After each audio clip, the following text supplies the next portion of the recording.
It may be 3 minutes, it may be 15 minutes, maybe an hour and a half, all right? We don't care. But you have a testimony, and Monica's got one well of a testimony. Come on, share us what you got. Good morning, everybody. Good morning. I've been up here a couple of times. Some of you may have already heard this, but God is not done with my story. No, he is. Amen. Amen. And I just keep adding. Well, growing up, I did go to church. My mom took me to church. As I got older, my stepmom took me to church. As I got into adulthood and had kids of my own, I kind of went by the wayside, you know, the world entered in and God took a back seat. At 35, I should have been paying attention. I should have been listening. I had a major heart attack on Thanksgiving Day. I walked into the hospital. I walked myself. My triglycerides were 4,200. Wow. They couldn't even spin my blood. It was so sluggish. My right artery was almost 100% blocked. My left ascending artery was 86%. There shouldn't have been any way that I should have lived.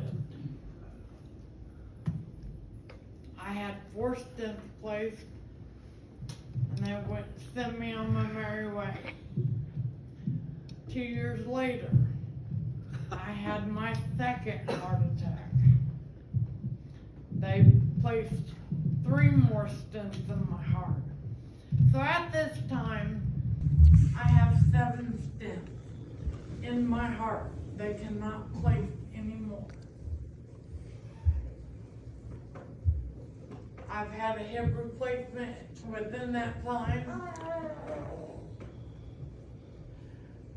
2017. Thanksgiving Day again. Oh, Lord. Had my 3rd heart attack. Another big one. I shouldn't have made it. I spent a week in the hospital, and they came and walked into my room, told me at 40 some years old, 41 I think it was, I was gonna have a quad bypass. If you don't know what that is, they split you down the middle. You got one half of you going north, one half of you going south.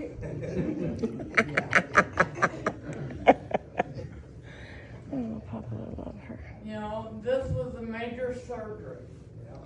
I spent a month in cardiac ICU because when they pulled the tube out from intubating me, I vomited, swallowed it, got double pneumonia, couldn't breathe at all. I was on the highest level of oxygen that you could be on.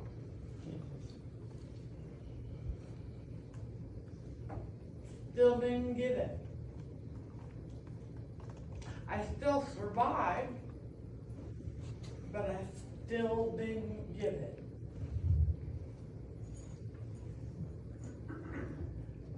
A few years ago, 3 to be exact, I was sitting in my living room, decided to go downstairs, wasn't feeling too hot. I called my daughter-in-law. She comes home after work, I'm laying on the bed, and I'm diabetic too, so, you know, let's just add that into the mix. Bless you. She comes home, tells me I need to change my insulin pod. She goes to change it, and I'm slapping the snarky out of her. She's like, what are you slapping me for? I didn't know I was slapping her. She rushed me to Samaritan. I'd had a cluster of strokes. And because of that, I now have hardly any use of my left side of my body. I have no Stroke. feeling. 2 years ago, my Aunt Linda, God rest her soul, and my mom invited me to come to church.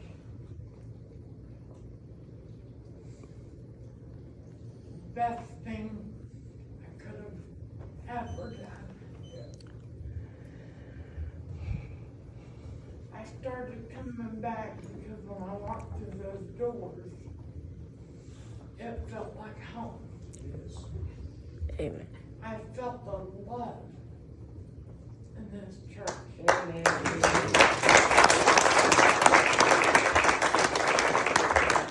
felt the faith. I felt the kindness. You can't fake that. No. I've been coming back for 2 years. My husband and I got saved at the same time. Best choice I could have made. I have a few verses here I'd like to read. God has kept me up all night this week, talking to me, showing me these verses.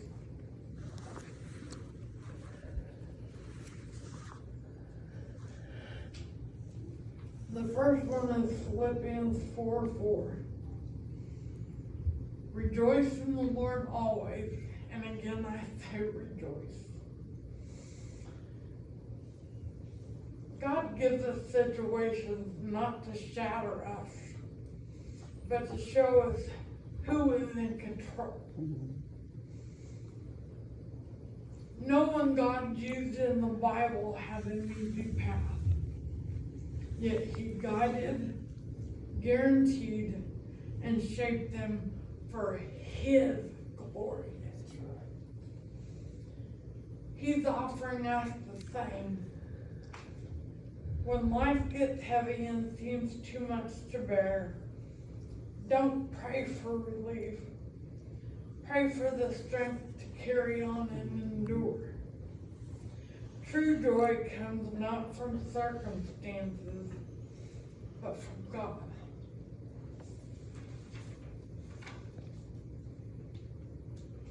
This one I think has to be my favorite.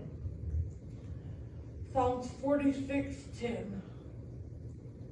Be still and know that I am God. Amen. As much as I want to try and fix my situation, especially this new one, 6 months ago, I got told my kidneys were quitting. They were just not working. 4 weeks ago, I got some new hardware and have to do dialysis 3 times a week for 3 hours and 15 minutes. That's not a logo when I want to. I have to. But as much as I want to fix those issues, the most powerful thing I can do is be still and let God handle it. Amen. Amen. God sees everything and knows everything. He is the one who never fails. His plan is always best. He's always working. His timing is never off. His plan is canceled, and his love never fails us.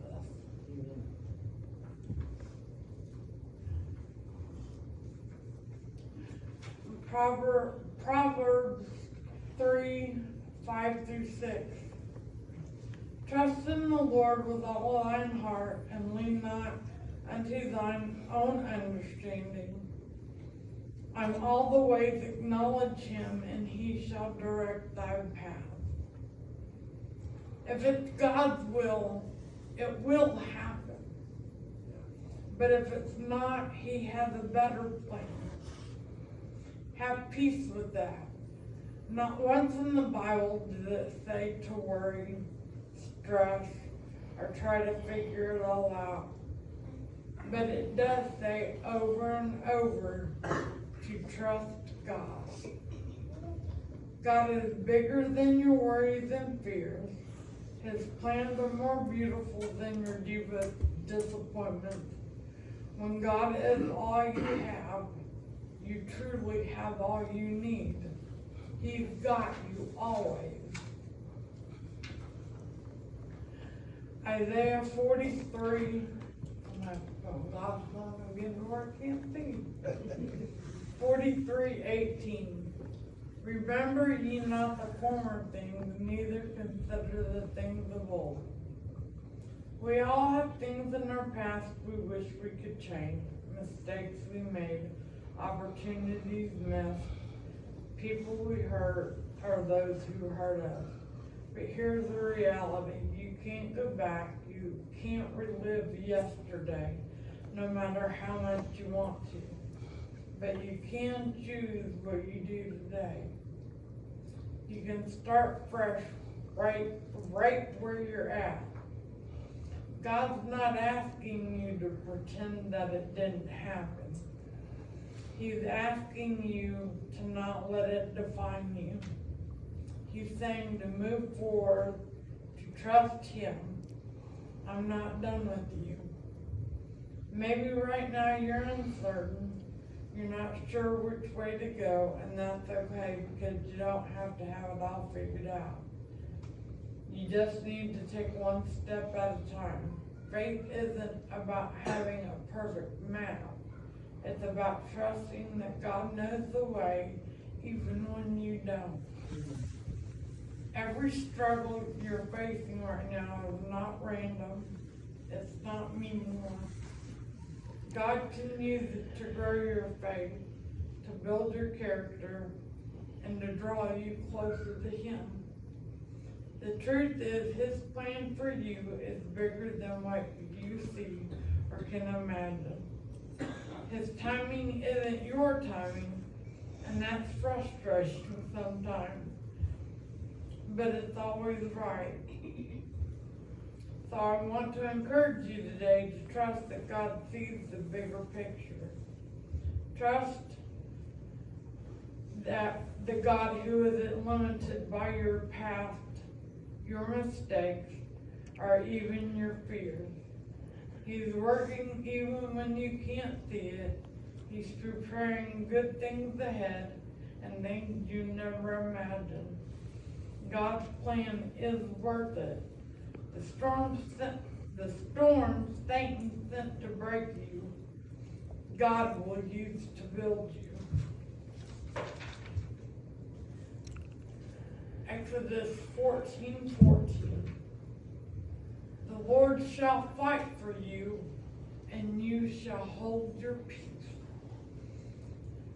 God knows when we're tired and how hard we've been trying. He knows the fears we don't speak out loud. There's no need to fear. God is watching over you, and He sees your strength, your tears, and your quiet perseverance. Right now, He is making a way where there doesn't seem to be one. He didn't bring me this far just to leave me here. Amen. Something is on its way. I don't have to fight for it. God will remove the wrong people, open doors I couldn't get through, and turn the situation in my favor. You know, when I got diagnosed with kidney failure, that was something I never, ever imagined. I never imagined that at 49 years old, I would have to ask somebody else for a kidney so that I could live. I never thought this was something that I would have to do, and I was terrified. You know, what am I gonna do? And like I said, it went that fast. I went from a stage 3 to stage 5 in 6 months. Being sent to St. Louis to try to get on the transplant list. Having to get a catheter so I could go to dialysis so they could clean my blood because my body couldn't do it.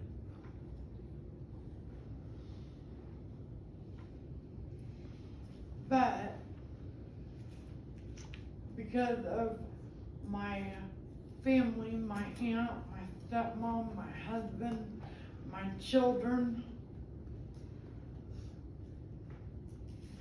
every single one of you, the prayers, the how you doing, they mean the world to me. I know that I'm not alone. I'm not going through this alone. Amen. I have all of you.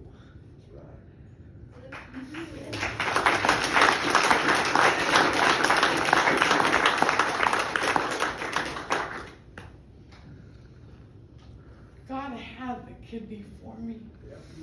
That's I right. believe that with all my heart. That's right. Whether it's one from a transplant or whether he heals the ones that are in my body. And I have faith in that. When I started dialysis, they were taking off 3 liters of fluid. That's almost 6 pounds. I couldn't even go to the bathroom. And I know some of you are thinking, God, I'd love that, you know? I know he's doing something. Last week when I left church here, I was able to go to the bathroom 7 times. Yay.